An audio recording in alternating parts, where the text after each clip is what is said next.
We always think of wine tasting as this very human thing, right? The art, the intuition, but what if it's not? Today, we're going to see if we can teach a computer to judge the quality of a wine just using data. Let's uncork this thing. So let's just get right to it.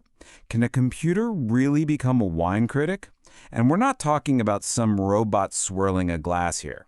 The challenge is, can we predict a wine's quality score just by looking at its chemical makeup? Can we actually build a digital sommelier? All right, to even try something like this, you need one crucial thing: data. And we've got it. We're using the wine quality data set, which is basically the chemical fingerprint for almost 1,600 different red wines. And for every single wine, we have a quality score given by actual human experts. Our whole mission? To find the hidden patterns connecting that chemistry to the score. Okay, so here's the game plan. We've got our 1599 wines. For each one, we have 11 different chemical measurements. Things like alcohol content, acidity, you get the idea. We're going to feed all this info into a machine learning model called a random forest. Just think of it like a whole committee of decision-making trees all voting together to come up with the best guess. Now, before we get all fancy, we have to establish a starting point. In machine learning, we call this a baseline. It's kind of like taking your first guess on a test before you've really studied. It just tells you how much you need to improve. And just so we're all on the same page, a baseline model is super simple. It's not tuned or optimized in any way. It's our yardstick. Every single thing we do from this point on has to be better than this initial score. Otherwise, we're just spinning our wheels. So what did our first simple guess get us? Drum roll.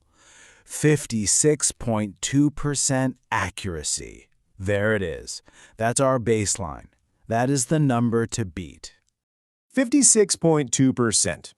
I mean, it's not awful, right? It's better than random guessing, but it's a long, long way from being a digital expert. We can definitely do better. The question is, how? And this brings us to what is maybe the most important part of this whole journey.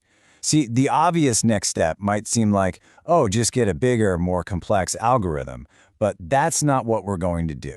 Instead, we're going to make our data smarter. This is where the real magic happens, and it's called feature engineering. And honestly, if you take one thing away from this, let it be this. The biggest wins in machine learning almost always come from smarter data, not from a more complicated model. It's all about giving your model better ingredients to cook with. So what does smarter data even look like? Well, take a look here. Originally, we just gave the model separate numbers, like alcohol and density. But what if we combine them? What if we create a totally new feature, like an alcohol-to-density ratio? All of a sudden, the model has a concept of the wine's body, something a human expert gets instantly, but that's really hard for a computer to see when the numbers are just sitting there on their own. As the person who ran this analysis put it, feature engineering is greater than tuning, and it is so true. Creating these smarter data points will almost always give you a bigger performance boost than just endlessly fiddling with your model's settings. It's about being clever, not just powerful.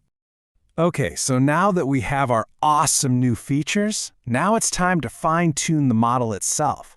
Think of it like this. We've sourced the best possible ingredients, and now we're going to perfect the recipe. Our tuning process is basically a three-step pipeline. First, we prep the data by scaling it. This is super important. It just puts all our measurements on the same playing field so big numbers don't unfairly outweigh small ones. Second, we stick with our trusty random forest algorithm. And third, the fun part, we find the absolute best settings to make it sing. So how in the world do you find those perfect settings? We use a technique called grid search. And the chef analogy here is just perfect. It's like a chef who literally tries every single possible combination of ingredients until they find the one recipe that is absolutely flawless. That's exactly what grid search does for our model. All right, we've engineered smarter data. We fine-tuned our model. The moment of truth has arrived. It's time for the final verdict. Let's see how our new intelligent model stacks up against that simple baseline we started with. And here we go. The results are in. Remember our baseline model? 56.2%. Well, our new, tuned model, powered by those smarter features, hit 61.2%. That is a really nice jump, a clear, undeniable win for this approach. To put a number on it, that's a 9% relative improvement over where we started. And let me tell you, in the world of machine learning, getting a lift like that is a really big deal. It just goes to show that our strategy, smarter data first, then tuning, absolutely paid off. But getting a better score is only half the story. The really interesting part is that now we can peek inside the model's brain, so to speak, and see what it actually learned. What did it decide are the most important factors for a good wine? And check this out. Here are the top 5 things the model cared about most. And what's sitting there at number 1? Our engineered feature, that alcohol-to-density ratio we created. It's even more important to the model than just the raw alcohol content itself. Sulphates and acidity also played a huge role, as you can see. I mean, how cool is that? This is the ultimate proof that our strategy worked. The single most important predictor of wine quality wasn't one of the original data points. It was the one we created, using a bit of human intuition. It just shows you that human insight is what can make artificial intelligence truly intelligent. So, what's the big takeaway from all this? Building a great machine learning model isn't some kind of magic trick. It's a process, a logical one. You start with a simple baseline, you focus on making your data smarter, and then you tune your model. It's all about that thoughtful, step-by-step improvement. And this leaves us with a pretty fascinating question to chew on, right? If we can teach a machine to taste wine, what other complex human senses could we teach it to understand? Could a machine ever learn to appreciate art or feel the emotion in a piece of music? The possibilities are pretty mind-blowing.